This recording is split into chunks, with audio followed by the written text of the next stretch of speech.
आज हम class 10th mathematics का चैप्टर नंबर 4 वर्ग समीकरण, द्विघात समीकरण, क्वाड्रेटिक इक्वेशन की एक्सरसाइज 4.1 जिसके 3 बहुत महत्वपूर्ण क्वेश्चन मैंने आपको कंप्लीट करवाए थे। इस प्रकार से ये 3 क्वेश्चन थे। क्वेश्चन नंबर 2 के 3 क्वेश्चन थे। एक ये आयताकार भूखंड वाला था जिसको हमने यहाँ तक सॉल्व किया था क्योंकि आपकी प्रश्नवली में इसे यहाँ तक सॉल्व करने के लिए कहा गया था। और यह क्वेश्चन जनरली जब भी परीक्षा में आता है और आईएमपी क्वेश्चन है तीनों जब भी आते हैं तो हमें कंप्लीट करना होते हैं, इनके पूरे के पूरे आंसर निकालना होते हैं सूत्र विधि या गुणनखंड विधि से। चूंकि उस समय हमने यह विधि नहीं पढ़ी थी, अब हम पिछले लेक्चर में विधि पढ़ चुके हैं, तो अब हम इस क्वेश्चन को उन विधियों द्वारा सबसे पहले हम इसे गुणनखंड विधि द्वारा कंप्लीट करवा देते हैं ताकि आपका क्वेश्चन कंप्लीट हो जाए। तो हमने तीनों क्वेश्चन की क्वेश्चन नंबर 2 की एक्सरसाइज आपकी 4.1 थी जिसका क्वेश्चन नंबर 2 था, जिसके 3 क्वेश्चन 1, 2 और 3 थे। ये महत्वपूर्ण क्वेश्चन है इसलिए हम इसे यहाँ पर रिपीट कर रहे हैं, तो हम इनको यहाँ पर सॉल्व करवा देते हैं। हमने लास्ट लेक्चर के अंदर गुणनखंड विधि सीख ली है, किस प्रकार से गुणनखंड विधि का यूज करके समीकरण को सॉल्व किया जाता है। तो हम इन तीनों समीकरण को यहाँ पर हल कर लेते हैं। तो आपका यह क्वेश्चन एक्सरसाइज 4.1 का क्वेश्चन नंबर 2 का 1 है ये, ठीक है। आपका क्वेश्चन है ये 2x square plus 1x minus 528 equal to 0। हमने ये सीखा था कि 2 गुणित 528 लिखना है। हम यहाँ लिखते हैं 2 गुणित 528। 2 गुणित 528 जब हम लिखते हैं तो इन दोनों का गुणा होता है 1056, ठीक है। 1056 को इसे 2 भागों में तोड़ना है जिसका जोड़ घटाव +1 आ जाए। यहाँ पर 1 से लिखा है तो हम इसे +1 के रूप में देखेंगे क्योंकि हम संख्या की बात कर रहे हैं। तो +1 आ जाए और उन दोनों संख्याओं का गुणा 1056 आ जाए। तो वे दोनों संख्याएं हमारी जब आप इसको फैक्टर करते हुए ले जाएंगे, गुणनखंड करेंगे, आपको गुणनखंड कक्षा 8 में बहुत अच्छी तरह से पढ़ाया आपने और मैंने लास्ट लेक्चर के अंदर भी बहुत बेहतर तरीके से समझाया।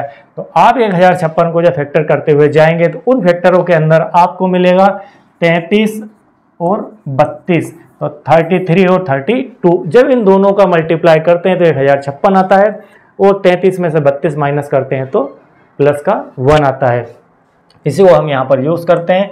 तो 2x square plus 33x minus 32x, 33x में से 32x गए तो 1x बच जाएगा और इन तीनों दोनों का 33 और माइनस 32 का गुणा माइनस 528 आ जाता है इक्वल टू 0। अब इन दोनों में से कॉमन और इन दोनों में से कॉमन, यहाँ से क्या कॉमन आ सकता है, यहाँ से x कॉमन आ सकता है। तो यहाँ 2x वैसे ही बच गया और प्लस का 33 आ जाता है और यहाँ पर माइनस 32 कॉमन आ जाता है। तो यहाँ से हमारा बचता है x, ठीक है। यहाँ से बच जाएगा x, यहाँ से x बच गया और यहाँ से हमारा 528 में से, क्योंकि 1056 का मल्टीप्लाई 33 गुणित 32 होता है। अगर हम यहाँ 528 देखें इसका आधा तो हम इसमें 2 का भाग लगा देते हैं तो ये 33 गुणित 16 हो जाएगा आपका 528। तो यहाँ से बच जाएगा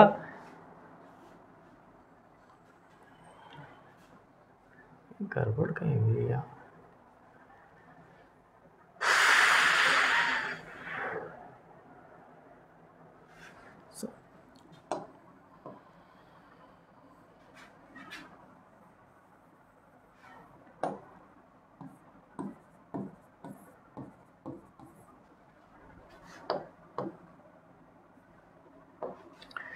अब यहाँ से हमारा कॉमन आ गया 32 और 528। तो यहाँ 32 के टेबल में 528 नहीं आता है इसलिए हमें यहाँ से 16 निकालना होगा।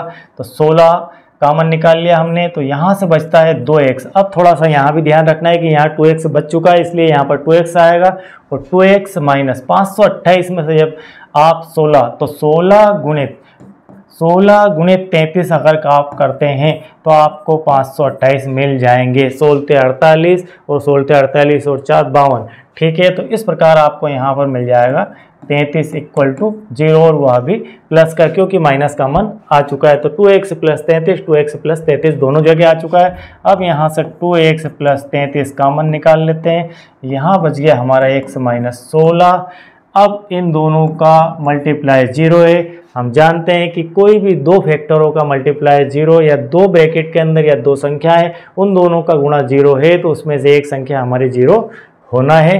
तो हम इस प्रकार से इस कॉन्सेप्ट को लेके लिख सकते हैं 2x + 33 = 0 या x - 16 = 0।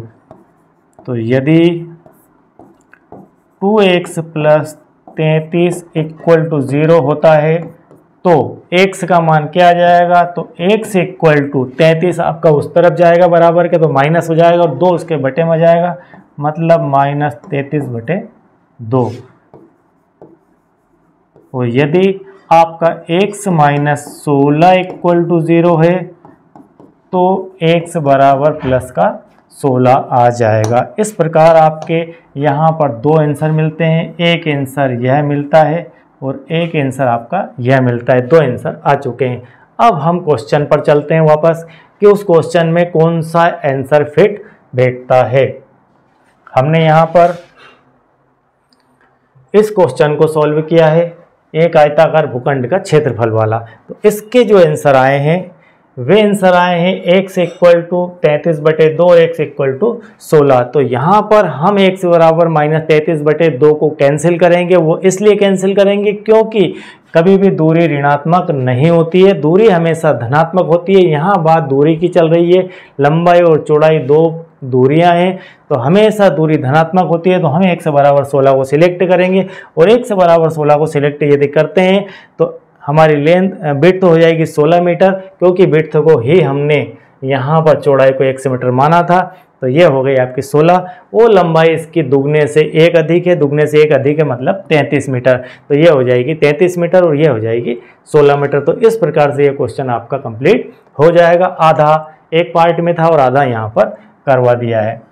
ठीक है, आगे बढ़ते हैं। इसके बाद हम लेते हैं हमारा नेक्स्ट क्वेश्चन नंबर 2, जो कि जस्ट इसके जैसा ही है। क्वेश्चन नंबर 2 इसका x²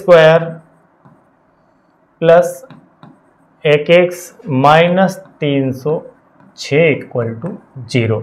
अब यहाँ पर 306 को यहाँ से 1 का गुणा 306 में किया, 306 आ गया। अब 306 को दो टुकड़ों में ब्रेक करना है कि उन दो टुकड़ों का गुणा आपका 306 आ जाए और उन दोनों का जोड़ घटाव 1 आ जाए। तो जब आप इसके फैक्टर निकालेंगे तो आपको बड़ी आसानी से 17 और 18 मिल जाएंगे। तो यहाँ पर हम इसे लिख सकते हैं x² 17 और 18, तो प्लस का 18x माइनस 17x इसलिए लिखेंगे क्यों, क्योंकि इन दोनों का प्लस माइनस प्लस का x आना चाहिए और दोनों का गुणा -306। तो माइनस हमारे पास कुल मिलाकर यह है, प्लस की तो 18 है और माइनस की 17 है। इन दोनों को यदि गुणा करें तो आपका माइनस का 306 आ जाएगा और प्लस 18 में से -17 करें तो प्लस का 1x आ जाएगा। -306 = 0। यहाँ से x कॉमन ले लेते हैं तो यहाँ बचता है x + 18 और माइनस का यहाँ 17 कॉमन ले लिया तो यहाँ x + 18 बच जाएगा = 0। 17 × 18 306 होता है, तो 306 में से 17 कॉमन हुआ तो आपका यहाँ 18 बच जाएगा। ठीक है, अब यहाँ पर x + 18 दोनों में है तो x + 18 कॉमन ले लिया तो यहाँ पर x - 17 बच गया = 0। इन दोनों का मल्टीप्लाई 0 है, इसका अर्थ है कि इन दोनों में से एक का 0 होना जरूरी है। ठीक है, हम इसे लिख सकते हैं x + 18 = 0 या फिर x - 17 = 0।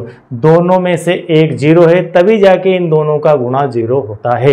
दो संख्याओं का गुणा 0 तभी होगा। मान लीजिए कोई दो नंबर है, a × b = 0 लिखा है, इसका अर्थ है कि या तो a = 0 है या फिर b = 0, तभी इन दोनों का गुणा 0 हो सकता है, अदरवाइज दो संख्याओं का गुणा 0 नहीं हो सकता है। ठीक है, इस कॉन्सेप्ट का यहाँ पर उपयोग किया। अब यहाँ पर लिखना है हमें, यदि x + 18 = 0 होता है तो क्या होगा, तो x बराबर आ जाएगा -18 और यदि x बराबर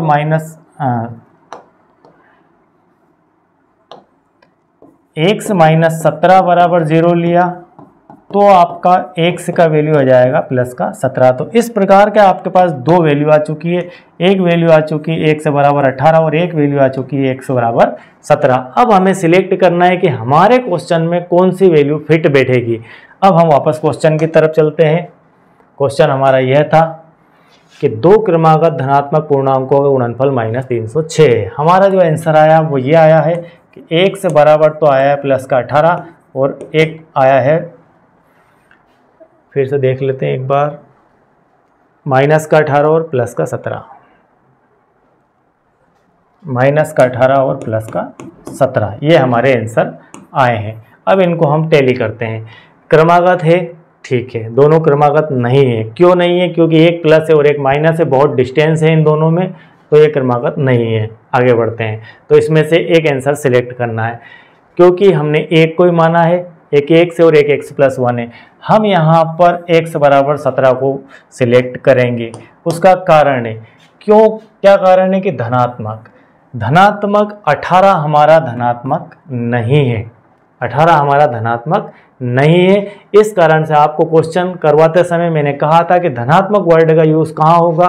क्वेश्चन के स्टार्टिंग हमारे क्रमागत से जरूर होती है, लेकिन एंड हमारा क्रमागत से हो धनात्मक से होगा, क्योंकि आंसर में हमें धनात्मक लेना है। यह 18 हमारा धनात्मक नहीं है, इसलिए हम इसे छोड़ देंगे और x बराबर 17 लेने पर, x बराबर 17 लेंगे तो एक जो संख्या है आपकी x बराबर 17 आ जाएगी और दूसरी संख्या x प्लस 1 है, मतलब 17 प्लस 1 18 आ जाएगी। यह 18 नहीं है, यह 18 अलग है और यह 18 माइनस का अलग है। यह तो हमने छोड़ दिया, इसको छोड़िए। अब हम नए सिरे से जब x बराबर 17 का यूज़ कर रहे हैं तो हमें एक 18 प्राप्त होता है और एक 17 प्राप्त होता है। इस प्रकार से ये हमें दो आंसर मिलेंगे और हम लिखेंगे। एक से बराबर -18 का हम यूज़ इसलिए नहीं कर पाएंगे आंसर के रूप में, क्योंकि हमारे क्वेश्चन में दिया है कि वे संख्याएं धनात्मक भी है और यह हमारा 18 धनात्मक नहीं है, तो इसलिए हम इसे छोड़ देते हैं। अब हम चलते हैं क्वेश्चन नंबर 3 की तरफ, जो हमारा यह था। ठीक है, रोहन की माँ की आयु वाला, उसकी इक्वेशन यह थी 32x - 273 की। तो यह 32x - 273 वाली इक्वेशन है, इसे हम हल कर लेते हैं। x² प्लस 32x - 273 = 0, यह हमारा समीकरण था। इस समीकरण को हल करना है। अब हमें 273 के टुकड़े करना है और आपको इसके गुणनखंड करेंगे। ठीक है, गुणनखंड आपको आते हैं, क्लास 8 में भली भांति पढ़े, 9th में पढ़े और 10th में और पढ़ा देंगे आगे। ठीक है, अभी हाल फिलहाल इसे हल करते हैं। तो 273 के जब आप फैक्टर करेंगे तो उन फैक्टर के अंदर आपको 39 और 7 मिल जाएंगे, क्योंकि हमें चाहिए प्लस का 32x। ठीक है, तो हम इसे इस प्रकार से लिख सकते हैं, x² plus 39x minus 39x में से क्या घटाएं, तो हम यहाँ घटाते हैं 7x - 273 = 0। जब हम 39 और 7 का मल्टीप्लाई करेंगे, 39 × 7 का मल्टीप्लाई करेंगे तो आपको 273 मिल जाएगा। और रही बात इसके चिन्हों की, तो आप एक काम कीजिए, इसे ले लीजिए माइनस का और इसे ले लीजिए प्लस का। तो 39 में से प्लस का 7 जाएगा तो आपका प्लस का 32 मिल जाएगा और इन दोनों का गुणा 273 मिल जाएगा। अब इसे सॉल्व कर देते हैं। तो यहाँ से x कॉमन आ गया, तो यहाँ से x प्लस 39 और यहाँ से माइनस का 7 कॉमन ले लेते हैं, तो x माइनस प्लस 39 यहाँ पर आ जाएगा = 0। 39 × 7 होता है 273, हम यहाँ पर लिख चुके हैं। अब यहाँ x प्लस 39 एक ब्रैकेट के अंदर हम कॉमन निकाल लेते हैं दोनों में से, तो यहाँ से बच जाएगा एक x और यहाँ से बच गया माइनस का 7 = 0। वही हमारी पुरानी प्रक्रिया, हम लिखेंगे x प्लस 39 = 0, या ये आप इसको और नहीं लिखना है, या ही लिखना है, और x माइनस 7 = 0। अब यहाँ पर इसे लिखेंगे, यदि x प्लस 39 = 0 होता है तो क्या होगा, तो x की वैल्यू आएगी -39, और यदि x माइनस 7 = 0 होता है तो x की वैल्यू आएगी प्लस की 7। तो इस प्रकार से आपके दो आंसर आ चुके हैं। एक आंसर आपका ये आ चुका और एक आंसर ये आ चुका। दोनों में से एक आंसर को आपको यूज़ करना है और एक आंसर को छोड़ना है। अब हम चलते हैं क्वेश्चन पे। क्वेश्चन ही बताएगा कि किसे छोड़ना है और किसे रखना है। रोहन की माँ की आयु, अब बात चल रही है यहाँ पर आयु की। अब आप बताइए कि आयु कभी भी प्लस या माइनस में कैसे, प्लस में होती है या माइनस में होती है। तो हमारे जो आंसर आया है वो लिख लेते हैं। x इक्वल टू आया हमारा -39 और x इक्वल टू आया प्लस का 7। आयु हमेशा धनात्मक होती है, आयु कभी भी ऋणात्मक नहीं होती। कोई बच्चा एक दिन का हो सकता है, 1 घंटे का हो सकता है, 1 मिनट उसकी उम्र हो सकती है, 1 सेकंड उसकी उम्र हो सकती है, लेकिन ऋण 2 घंटे, ऋण 5 घंटे, ऋण 20 साल ऐसा नहीं लिखा जाता है, ना ही बोला जाता है, ना ही समझा जाता है, ना ही होता है। तो हम उसे यहाँ पर छोड़ देंगे ऋणात्मक होने के कारण कि आयु कभी भी ऋणात्मक नहीं होती है। ठीक है, क्या लिखेंगे? आयु कभी भी ऋणात्मक नहीं होती, इस कारण से इसे छोड़ा जाता है और x बराबर 7 को सिलेक्ट किया जाता है। सिलेक्ट होने का कारण लिख दिया। अब हम क्वेश्चन का अकॉर्डिंग उसे सेट कर लेते हैं। रोहन की आयु हो गई 1 वर्ष, तो आपका जो रोहन है यहाँ पर रोहन हो जाएगा 7 वर्ष का और उनकी माँ हो जाएगी उससे 26 साल बड़ी। तो माँ की आयु जो है 26 साल ज़्यादा, मतलब 7 + 26 और 26 में ये जोड़ी तो 7 × 13 33 वर्ष। ठीक है, इन दोनों की वर्तमान आयु आ चुकी है। अब आप कंडीशनली इसको मिला दीजिए। 3 वर्ष बाद तो रोहन हो जाएगा आपका 3 वर्ष बाद 10 साल का और उनकी मम्मी हो जाएगी यहाँ पर कितने की? 33 और 3 36 साल, और इन दोनों का यदि गुणा करें तो 360 आ जाएगा। ये 360 आ चुका है। ठीक है, तो ये हमारे क्वेश्चन के अकॉर्डिंग फिट बैठता है आंसर। ठीक है, तो इस प्रकार से हम इसे चेक भी कर सकते हैं और यह आपका पूरा कंप्लीट क्वेश्चन बन चुका है। पूरा कंप्लीट आंसर मैंने करवा दिया है। तीनों क्वेश्चन पूरी तरह से कंप्लीट हो चुके हैं। आई होप कि यह बिल्कुल क्लियरली आपको समझ में आ गया होगा, और नहीं समझ में आया हो तो आप लास्ट लेक्चर और यह लेक्चर दोनों को मिलाकर देख लें, लास्ट से लास्ट वाला। ठीक है, सेकंड लास्ट इससे, वो दोनों को देख ले साथ में। वो 3 क्वेश्चन वहाँ पर हमने करवाए थे और उनका सॉल्यूशन यहाँ पर करवाया है, और इसमें से एक क्वेश्चन आपके एग्जाम में निश्चित पूछा जाएगा और बहुत ही कॉन्सेप्ट वाले क्वेश्चन है। आई होप कि आपको ये पूरी बातें समझ में आ गई होगी। आप यदि चैनल के साथ नए हैं, पहली बार देख रहे हैं, पहली बार सीख रहे हैं, तो आप चैनल को लाइक कीजिए, सब्सक्राइब कीजिए और अपने दोस्तों को शेयर कीजिए। और आप पहले से सब्सक्राइबर हैं तो आपको बहुत बहुत धन्यवाद, और जो नहीं है वे भी बन जाएंगे। आप लोगों को बहुत बहुत थैंक यू वेरी मच। और देखते रहिए DP ट्यूटोरियल, आपको एक से एक यहाँ पर मैथमेटिक्स के टूल और कॉन्सेप्ट और बेसिक्स सीखने को मिलेंगे। Thank you very much.